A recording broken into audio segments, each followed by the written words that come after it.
Hola,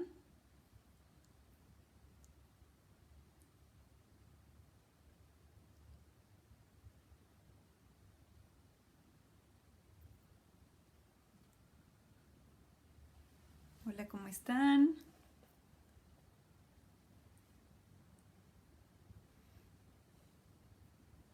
Vamos a esperar unos minutitos a ver si se conectan más personas.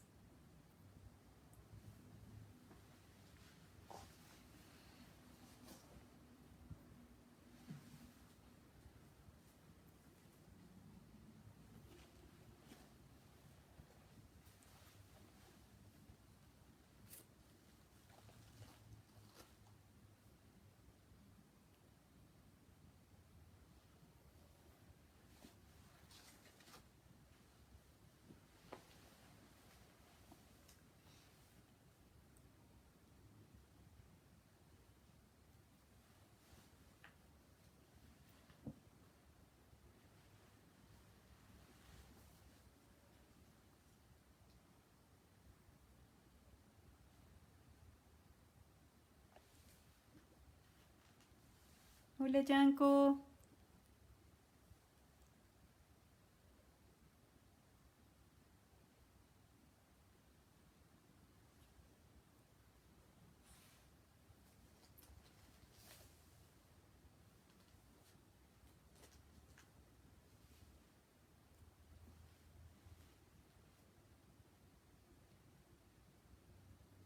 El gusto es nuestro.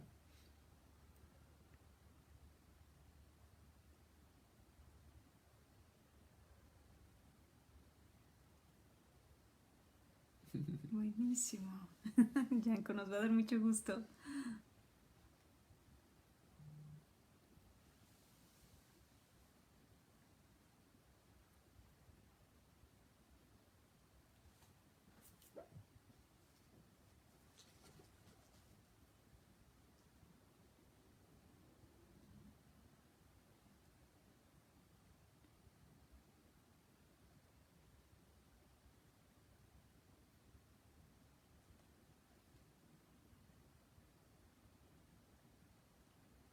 Bienvenidos.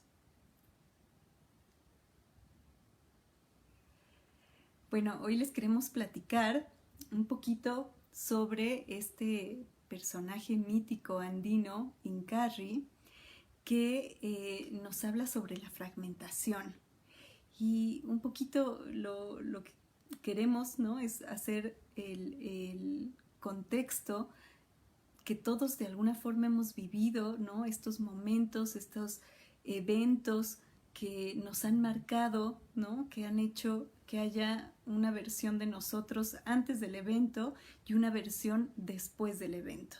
Que decimos, es que nunca volví a ser el mismo, ¿no? Nunca volví a recuperar la alegría, nunca volví a recuperar mi energía, nunca volví a recuperar la confianza, ¿no? Estos eventos que de alguna forma nos han fragmentado y que nos ha costado trabajo reconstruirnos, ¿no? Que nos ha, eh, en el mejor de los casos, nos hemos percatado y hemos trabajado en estos, y otras veces estos eventos ocurren sin que hayamos tomado conciencia de que esto pasó. Y puede ser que no estemos viviendo al 100% de lo que podríamos estarlo haciendo. Entonces vemos la pertinencia de abordar el mito de Incarri, ¿no? Es un mito muy especial, muy complejo, tiene muchísimas versiones.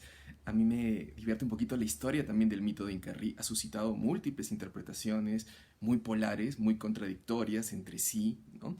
El tema de Incarri. Les voy a contar un poquito también esto, ¿no?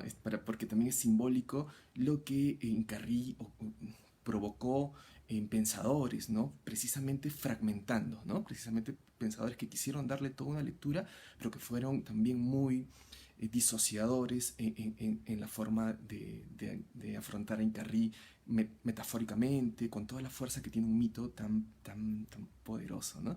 Pero si podemos un poquito resumir, 1955 es la fecha en el que la famosa cultura quero, ¿no? Ahora que ha suscitado muchísima atención, Era flamante la antropología en el Perú, hablamos de Oscar Núñez del Prado, Best, Raúl Pineda, los primeros antropólogos, ¿no? En Perú, 1955, fiesta de Paucartambo, en el Valle de Paucartambo, en el Cusco, y ven a estas personas que se identifican como queros, ¿no? Vestidos con atavíos propios de las crónicas, se interesan muchísimo, sienten que es de pronto el último Ayllu Inca, como luego fue reconocido por el propio gobierno peruano, y hacen expediciones a su tierra. En ese entonces llegar a la tierra Quero eran 3 días de caminata, era todo un universo.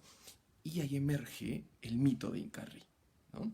Se empieza a popularizar este mito que luego es tomado incluso por gobiernos en el Perú con distintas interpretaciones. ¿Qué nos estipulaba un poquito el mito de Incarri? De un Inca rey, de ahí viene Incarri, ¿no? La terminación de Inca rey, que era un hijo, miren, es muy simbólico, luego vamos a desarrollar este puntito para entender, hijo de una mujer salvaje, dice parte del mito, y del sol, del Taita Inti. Es decir, era hijo de un dios y de una mujer de la naturaleza, una humana, pero que no había perdido su intermediación, una mujer salja sería, ¿no? Salvaje, libre y no domesticada. Entonces era un mediador entre dos mundos, era un mestizo, ¿no? Era alguien que era tanto humano como divino. Entonces ejercía el papel, que vamos a ver, muy importante, de mediador, ¿ok? Era un mediador. Si vemos un poquito, para poder entender un poquito el nivel. Llega la conquista española, en una de las partes del mito, hay muchísimas versiones, pero en una de las partes del mito, el rey español lo engaña y lo descuartiza, es decir, le corta la cabeza, y luego hay múltiples versiones, una que dicen que la cabeza se llevó a Europa, fruto de la conquista, ¿no? Que otros que dicen que la cabeza está, otra parte del mito que está en el Cusco y que va a emerger y que se está reconstruyendo sola, ¿no? En el momento en que va a regresar el Incarri. Es decir, va a regresar este mediador entre el mundo del bosque salja, salvaje, primigenio e intocado y el mundo divino, ¿no? Entonces, es a breves rasgos un poquito resumirles un mito que tiene múltiples factores como todos los mitos. Ante este mito se ha reaccionado muy polarmente, desde un lado más indigenista, en el que, ok, sí, se habla de un regreso de casi un mundo inmutable, ¿no? De una estructura inmutable y sin cambio, ¿no? Casi edénica, en que va a regresar un espacio-tiempo incaico en el que todo era genial, ¿no? Era casi una utopía en la tierra, como una lectura un poquito más indigenista, hasta las lecturas desarrollistas. Estamos hablando desde tanto las izquierdistas como luego las liberales, en el que Incarri es un atavismo, ¿no? Lo que importa es el progreso, entonces sería atávico, atrasado, un Incarri, ¿no? O interpretado desde la revolución. Por eso Incarri, luego un gobierno militar peruano de izquierda, fue asumido, ¿no? Barcárcel y la tempestad en los Andes, ¿no? Pensadores que han dicho si es de la revolución, o pensadores liberales que han dicho esa es una forma de asumir un modo de ser pasado, ¿no? Extinguido, al que la modernidad y la racionalidad debe terminar. Entonces, esa es más o menos un poquito la historia que tenemos un poquito de Incarri. Les queremos dar una versión nuestra, un poquito metafórica de la psique, ¿no? Sanadora como es todo mito, ¿no? Que tiene tanto información del origen, ¿no? Un espacio-tiempo mítico. En ese le daríamos un poquito la razón, que hay estructuras arquetipales, ¿no? Un poquito a estas partes que podrían estar como arquetipos, pero también hay un qué y un cuándo. Es decir, analizar un mito solo como estructura inmutable o arquetípica sin ver el contexto y la parte histórica también es escindirnos del mito. Hay un qué y un cuándo, ¿no? Los propios queros han vivido su propio Incarri, ¿no? O sea, la parte en que se fragmentaron. En estos dos, ¿no? Para terminar un poquito esta reseña histórica, entre estas dos versiones de Incarri está la parte, les decía, esta parte modernista, ultranza, reflejado un poquito en un estudio de Mario Vargas Llosa, el premio Nobel de Literatura peruano, de ideología liberal, ¿no? Tiene un libro, La Utopía Arcaica, en el que es furibundo con un autor como José María Arguedas, que reivindicaba este mito de Incarri, en el que él, claro que sostiene que estas creencias son atrasadas, ¿no? Mesiánicas, utopía arcaica, y en el que la razón y la modernidad ya debieron haber derribado todo esto, ¿no? Entonces ahí tenemos un pensamiento, miren, o a ultranza, ¿no? En el que no hay una mediación. Entonces, en ese tipo de pensamiento a lo Vargas Llosa está siendo muy Incarri fragmentado. No hay mediador, ¿no? Es la modernidad venciendo a los arcaicos, ¿no? Y en el otro lado tenemos las partes más edénicas, que uno las puede ver en internet, de verdad. Luego uno ve, cuando se popularizan los queros y ven, dicen, sí, ellos tras 500 años emergieron y vinieron y dijeron, estas son nuestras profecías, mundo perdido, y les vamos a transmitir. Y luego uno los ve en Facebook transmitidos así, ¿no? Hoy el quero salió en 1900 tanto, 500 años después, incólume, casi como si fuera un alma incólume, ¿no? Como si fueran seres perfectos y que trajeron sus profecías, ¿no? Y uno lo ve un poquito hasta en muchas personas que difunden a los queros desde ámbitos que parecerían indigenistas e idealistas, ¿no? Sin ver también la contradicción, el qué y el cuándo del contexto. Los queros no es verdad. O sea, los queros afrontaron un proceso, pueden ser estos 300 años en conquista extraordinarios que permitieron conservar mucha enseñanza, pero vino la hacienda y los terratenientes y fueron bestiales, fueron salvajes. Esta modernidad glorificada en la racionalidad fue miserable, fue bestial con ellos, ¿no? Hay un qué y un cuándo, ¿no? Entonces, en ambas versiones, miren, no hay un mediador. Es decir, estamos traicionando un poquito lo que le queremos plantear, lo que significa el mito de Incarri. Hijo del sol, hijo de una mujer salvaje, libre y no domesticada. Está mediando, ¿no? ¿No?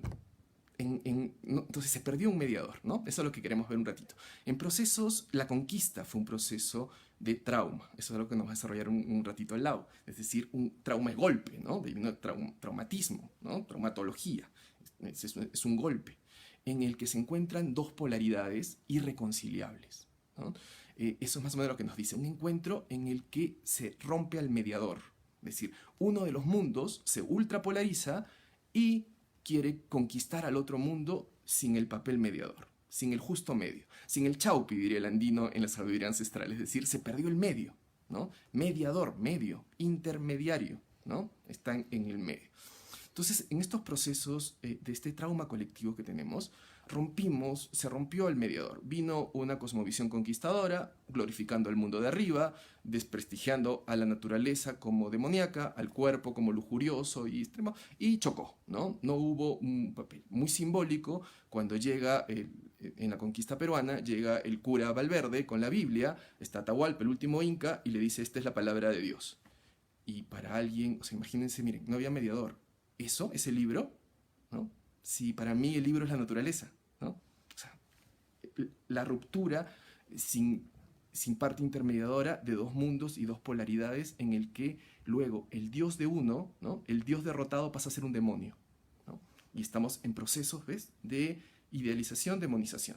El dios vencido siempre pasa a ser un demonio. Y luego hay como una necesidad de que se restituya y otra vez pase a ser un dios y dejar como demonio al otro. Entonces, miren qué simbólico. En procesos de trauma, de conflicto, algo pasa con la parte que podría mediar. Estoy en presencia de una situación ultrapolarizada, ¿no? Lo podemos ver en la política. Son momentos Incarri. Cuando, lo hemos vivido en Perú y en México. Los movimientos de ultraizquierda y ultraderecha, irreconciliables, ¿no? Irreconciliables, no hay un justo medio, ¿no? No hay una parte central, ¿no? Estamos ultrapolarizados, son momentos Incarri, ¿no? En el que la mediación se pierde. La mediación es muy importante, chicos, porque lo que nos refleja casi siempre las diversas mitologías, y aquí voy a hacer un poquito de mitología comparada, los dioses o los seres míticos que afrontan el desmembramiento, miren, muy parecido a lo que le pasó a Incarri, ¿no? Por eso acá voy a ser un poquito asincrónico, ¿no? Son seres que han sido mediadores, mitad. Dionisio, por ejemplo, que también afrontó el desmembramiento, ¿okay? Él era hijo de Zeus y de Semele, de un dios inmortal y de una mortal, Incarri, ¿no? Sol y mujer salvaje. ¿Ves? Entonces son seres que de pronto median, ¿no? Orfeo, ¿no? Orfeo, ¿quién era? Miren, era hijo del rey de Tracia y de una musa, Calíope, es decir, era hijo de un humano y una diosa. Y peor todavía, miren, de una diosa griega y de un bárbaro, ¿no? Es decir, unía el mundo considerado bárbaro por la racionalidad griega con el mundo griego de Logos, ¿no? Entonces eran seres mediadores que también afrontaron la fragmentación, se partieron. Orfeo le cortan la cabeza, ¿no? Y luego hay un montón de mitos, miren, muy parecido en que esa cabeza es oracular, ¿no? Que viaja a la isla de Lesbos, este dios de la poesía, ¿no? Era hijo, este gran cantor que era un mediador también entre el mundo del arte y la belleza y el mundo de los instintos, los animales. Orfeo venía. Entonces, lo que les proponemos un poquito como metáfora es que la fragmentación obedece a momentos en que estos dos mundos, ¿no? Que pierden ese eje central, pierden el chaupi, ¿no? Pierden el centro, hay una pérdida del centro. Y entonces la polaridad, ¿no?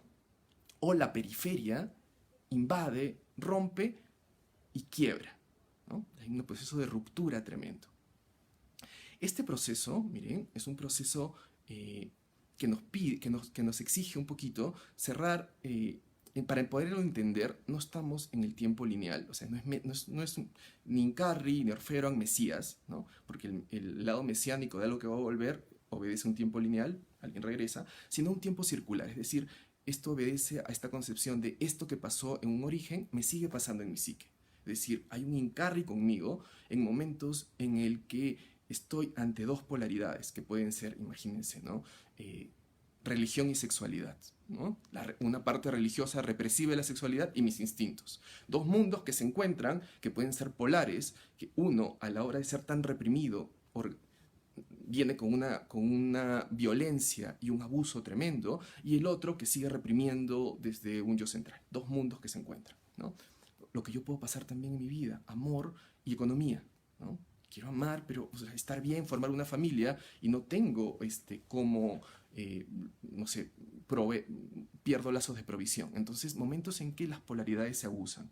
No encuentro un centro. El yo central, ¿no? Que debería ser el mediador de los distintos puntos de la psique, ha sido escindido, cortado. Se le cortó la cabeza. ¿Ves? Ya su forma de ver el mundo acaba de ser transgredido, ¿no? Y acaba de ser roto. Y en esto, miren, la parte que nos proponen las culturas ancestrales difiere un poquito de los procesos de disociación psicológicos, en el que se afronta un yo central con múltiples voces, ¿no? Y de pronto yo me siento en terapia para poder entender estas voces disociadas. En el mundo ancestral, miren, le pasó a Incarri, le pasó a Dionisio, le pasó a Orfeo. No sé si vieron la película Aquaman, ¿no? De esta película, él también era hijo de una diosa del mar con un ser humano, era un Incarri también, ¿no? Y que luego podía tener que ver con un mediador. Pero entonces, cuando ellos viven este proceso, miren la metáfora, es un desmembramiento, es decir, no solo es la mente. En un trauma me afecta el cuerpo, es un proceso corporal. ¿No? Es un proceso corporal y es un proceso, ahora le diríamos energético, pero la palabra precisa sería anímico. ¿Por qué? Porque en el mundo ancestral no solo existe un ánima, ¿no? Cada parte de mi cuerpo está vinculada a una fuerza de la naturaleza, a una dimensión, y tiene un ánima. Entonces, cuando me fragmento, ¿no? Este sentido vivo que tengo se escinde, ¿no? Entonces, un proceso de trauma en cultura ancestral no solo es un proceso psicológico, es un proceso corporal, muy corporal, por eso aparecen siempre como imágenes de desmembramiento, de descuartizamiento, y es un proceso anímico, pierdo una parte del ánima, ¿no? Me desanimo, ¿no? Hay una parte mía que no está, que yo quiero reconstruir mi vida y no la encuentro. ¿Cuál fue la respuesta ancestral tanto en los Andes como con los nativos norteamericanos, incluso con los tibetanos? La cultura chamánica, algo que luego se llamó llamada del ánima, recuperación de alma, ¿no? Cuando yo voy a una iniciación ancestral andina, el maestro sabe que todos hemos vivido en Carriz, que todos hemos tenido momentos en que nos fragmentamos. ¿Qué ocurre cuando me va a hacer el karpa y la iniciación? Empieza a llamarme. Empieza a llamar mi cabeza, que se puede haber quedado en un viejo trabajo, mi corazón, que puede estar con el papá que me lastimó, mi sexualidad, que puede estar con la pareja, una expareja de la que yo no soy libre, ¿no? Entonces empieza a llamarme, ¿no? Porque sabe que yo tengo un Incarrí y que me tengo que reunir, ¿no? Entonces, la forma en que la cultura ancestral procesó son todas las estrategias de recuperación de alma, de llamada de las ánimas, ¿no? En el que yo vuelvo a recuperar. Pero ¿en qué? No para vengarme, no en el tiempo lineal, no en que ahora mi Dios fue un demonio y ahora yo quiero que ahora mi Dios sea otra vez Dios y tu demonio, ¿no? Y tu Dios sea un demonio, ¿no? No, sino como una especie de sanador herido, ¿no? Alguien que aprende a partir de la herida, que no quiere devolver el daño. Es algo que le pasa a los altomisayocs. El altomisayo, cuando le cae el rayo en la cosmología ancestral andina, tiene una muerte ritual. Hay tres procesos con el rayo. El rayo lo mata, lo fragmenta y lo reconstruye, ¿no? Que es un proceso que ocurre en el origen. Es un proceso de sanación. Nos va a ocurrir a todos. Es un proceso circular. La misma creación es una fragmentación, ¿no? Entonces, el chamán, y por eso lo vamos a ver siempre en cultura chamánica, hay procesos, él tiene que vivir el desmembramiento, ¿no? Porque él tiene que aprender a manejar los diversos yos o ánimas que están aquí para luego restituirlas, ¿no? Para luego traerlas, que es, digamos, la sanación del Incarrí, ¿no? Pero en esto viene el mensaje de los altomisayocs, esto aquí, no es para volver al tiempo lineal de vengarme o reconstituir, ¿no? Sino es para aprender y restablecer el centro, restablecer el lado mediador mío, que ese lado mediador tiene la fuerza en el que yo aprendo a través de ese mediador algo que los andinos llaman yanantin, los opuestos complementarios. Una polaridad que se cree distinta a otra y por eso la quiere vencer, tiene secretamente a la otra dentro de él. Profundamente vive la otra polaridad en mí, ¿no?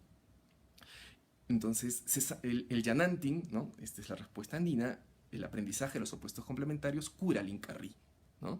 Aprendo que yo tengo la otra polaridad dentro de mí y que necesito mediar una reciprocidad, ¿no? Una interdependencia, ¿no? Una complementariedad. Más o menos un poquito lo que les proponemos, ¿no? Les vamos a proponer ahorita que Lau nos hable un poquito más del lado más del trauma en los procesos de aprender las famosas llamadas del ánima andinas, las recuperaciones de alma, de cultura ancestral, es lo que es el Incarrí, es sanar el Incarrí que tengo, ¿no? Es sanar ese Incarrí que vive en mí. Fíjense, desde la psicoterapia, este proceso de Incarrí, ¿no? que nos nombra Miguel Ángel, es en realidad lo que conocemos como estrés postraumático, ¿no? Y el trauma, en realidad, ¿no?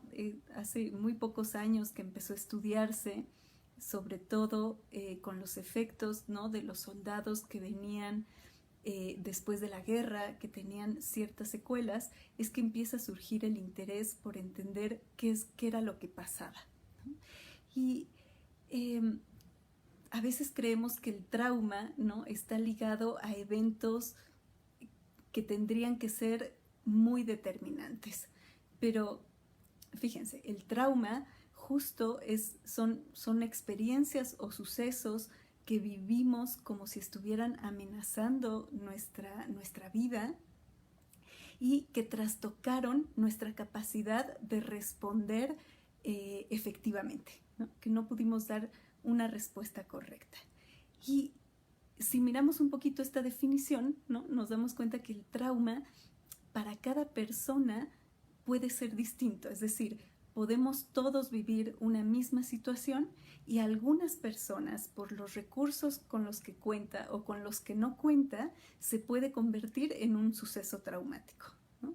Es decir, el trauma no es que haya eventos que generen trauma, sino que de acuerdo a los recursos y la capacidad que cada uno de nosotros tiene para contener ciertas experiencias, puede traumatizarnos, ¿no? Puede generar este efecto. Y si miramos un poquito qué es lo que ocurre, ¿no? Es que vivimos una situación crítica, algo está amenazando nuestra sobrevivencia y tendría que venir dos respuestas, o lucha o huida, ¿no? Estas serían como las respuestas instintivas. Pero cuando no logramos responder de forma correcta, lo que ocurre es una fragmentación, ¿no? que sería este proceso de congelamiento, de disociación, de escindirnos de lo que está pasando, y lo que ocurre es que el cuerpo se preparó tanto para luchar como para huir. Y al no tener esa respuesta, esta energía se queda acumulada en mi sistema nervioso. Y esto no va a desaparecer. Si mi energía se quedó acumulada en mi sistema nervioso, no es que mi sistema nervioso pueda descargarse de forma automática, ¿no?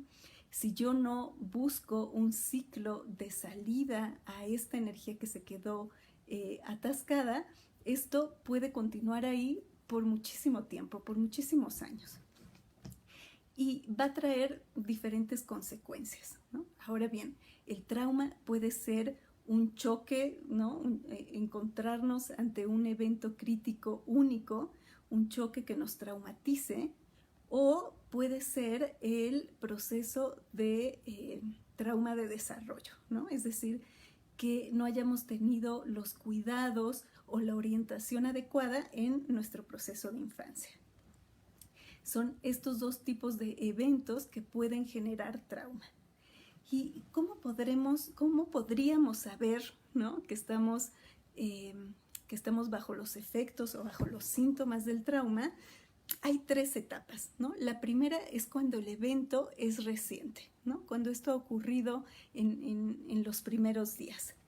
Y lo que podemos notar es que va a ocurrir una hipervigilancia, ¿no? Es decir, nuestro sistema nervioso va a estar alterado, voy a estar como muy, muy sensible, ¿no? Con mucho sobresalto ante situaciones comunes, va a haber una respuesta emocional un poquito exagerada, voy a tener problemas para dormir, insomnios, pesadillas, va a haber cambios de temperamento bruscos, ¿no? Rabietas, ira, vergüenza. Y esto van a ser como los primeros síntomas que me van a indicar que algo no tuvo salida, ¿no? Que algo se acumuló en mi sistema nervioso y no lo he podido liberar, ¿no? Que hay una energía que está atorada, que está atascada. Si yo no hago nada, ¿no? Si yo no trato de regular a través del contacto con el cuerpo, como decía Miguel, si no busco a través del contacto con el cuerpo regular esta experiencia, esto va a seguir operando, ¿no? O sea, los eventos traumáticos son acumulativos. Yo puedo ir, ¿no?, sumando traumas sobre una misma línea. Y en un mediano tiempo yo lo puedo identificar porque hay ataques de pánico, fobias, ansiedad, momentos en que mi mente se queda en blanco, o que tengo como esta pérdida de tiempos y espacios, que es la disociación, una sensibilidad extrema a la luz, al sonido, hiperactividad, cuando me doy cuenta que estoy evitando ciertas circunstancias. Si yo, por ejemplo, ¿no?, yo puedo tener un trauma relacional. Si yo terminé una relación en la cual, no sé, ¿no?, sentí que fue demasiado, que dolió demasiado, y luego yo evito establecer relaciones, ¿no? Estoy evitando encontrarme con esto, podría decir que hay un trauma, ¿no?, que hay algo que no está resuelto. También puede ser que yo haya perdido como la orientación, ¿no?, o la sensibilización de las situaciones peligrosas, y note que constantemente me pongo en peligro. Puede venir como esta incapacidad de vincularme, puede ser que note que me cuesta trabajo ponerle atención al otro, a la experiencia del otro, a lo que vive el otro, ¿no? Y también como un miedo fuerte a la muerte. A largo tiempo, ¿no?, si el trauma no se trata, si no se trabaja, ¿no?, puedo experimentar una timidez excesiva, incapacidad de comprometerme, sentir que mi nivel de energía siempre es bajito, que no tengo fuerza, problemas de mi sistema inmunitario o endocrino, enfermedades como dolor de cabeza, del aparato digestivo, del síndrome premenstrual muy agudo, o definitivamente una pérdida de interés en la vida, ¿no? Es como si algo se nos hubiera ido, ¿no? Como bien lo dice Miguel Ángel, como si nos hubiéramos desanimado, como si este ánimo vital, ¿no? que nos ayuda a seguir, a continuar con la vida, a gustarnos, ¿no? con lo que estamos viviendo, lo perdemos, ¿no? Hay algo que se fractura, que se fragmenta. Y existen diferentes técnicas o diferentes propuestas terapéuticas para trabajar el trauma, pero lo cierto es que el trauma se queda almacenado en el cuerpo. Si yo quiero trabajar con estas experiencias traumáticas, yo tengo que vivir en mi cuerpo, tengo que habitar mi cuerpo, tengo que darme cuenta en dónde está almacenado en mi cuerpo, ¿no? ¿Cuál es esta parte que se fragmentó? Y un poco lo que nosotros proponemos es unir estas dos técnicas, ¿no? Una técnica chamánica que me ayude a recuperar este aspecto que se fue, ¿no? Con el susto, con el evento, con la persona, poder recuperar este aspecto y trabajarlo desde la integración corporal. Qué interesante también, miren qué simbólico lo que nos dice Lau desde la psicoterapia y este cuerpo de Incarrí, esta cabeza de Incarrí que está regenerando, ¿no? Que quiere regenerar el cuerpo. Es tremendamente simbólico. Entonces lo que nos dice Lau es muy importante, eso es lo que les proponemos, nos va a contar, hacer esta integración. Parte del sistema, el método que les proponemos con Lau es esta integración de psicoterapia, la parte psicocorporal, la parte terapéutica, sistémica, transgeneracional, con lo que los ancestros entendían por esta recuperación, estas llamadas del ánima, esta recuperación de aspectos, de fragmentos del alma, ¿no? En el que yo puedo reconocer cómo está mi yo mediador en función de las múltiples personalidades o lastimadas o heridas o fragmentadas que tengo, en función de una reunión anímica y corporal, ver qué pasó con mis mediadores, ¿no? Es muy simbólico esto porque, bueno, estamos mucho de México, de Perú, de América Latina. Los mediadores que conocemos cuando ocurrió la conquista, para seguir un poquito con Incarri, fueron la Malinche y Felipillo, ¿no? Entonces, ¿qué acusamos un poquito luego a la Malinche? Le dicen en México malinchista, a quien está a favor del que viene de afuera, ¿no? En Perú el Felipillo es lo mismo que la Malinche, es el que de pronto está a favor del poderoso.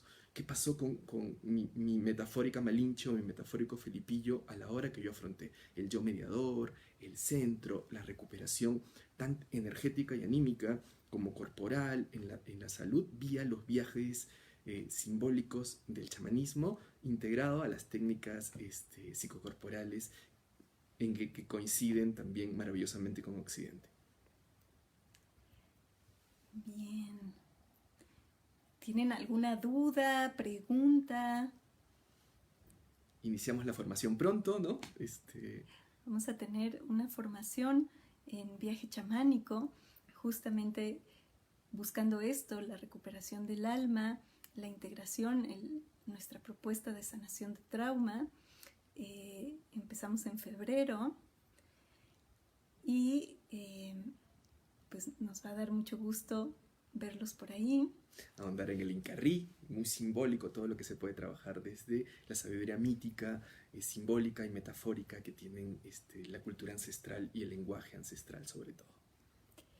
Y bueno, recordar esto, ¿no? El trauma no es solamente este evento crítico que viví, ¿no? A veces puede ser que yo vivo un rompimiento con mi pareja y por alguna razón esto me deja marcado, yo siento que no puedo volver a confiar en nadie, que no puedo volver a abrir mi corazón y quiero decir, si bien no es que vivimos la amenaza de muerte por terminar esta relación, sí hay alguito que conectó con un proceso de infancia, ¿no? Con un trauma de desarrollo, en donde a lo mejor hoy, ¿no? Si termino con mi novio, no amenaza mi existencia, pero a lo mejor a los 2 años, ¿no? Si mamá se desconectaba de mí o papá se desconectaba de mí, sí amenazaba mi existencia, ¿no? Y yo puedo, sin ser consciente, estar haciendo este puente, ¿no? Bien. Muchísimas gracias. Muchas gracias por acompañarnos. Les mandamos un abrazo enorme. Los que estén interesados en la formación, encantadísimo por inbox, por brindarles esta formación. Muchísimas gracias por su atención.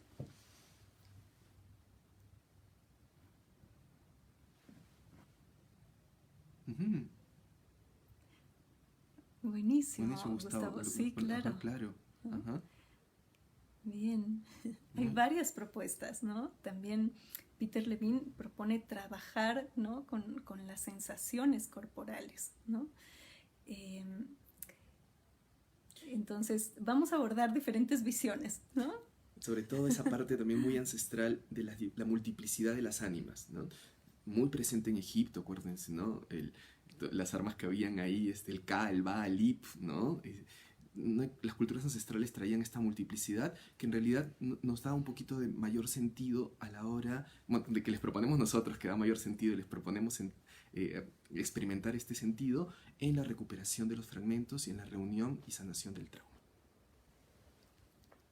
Un abrazo. Muchísimas gracias.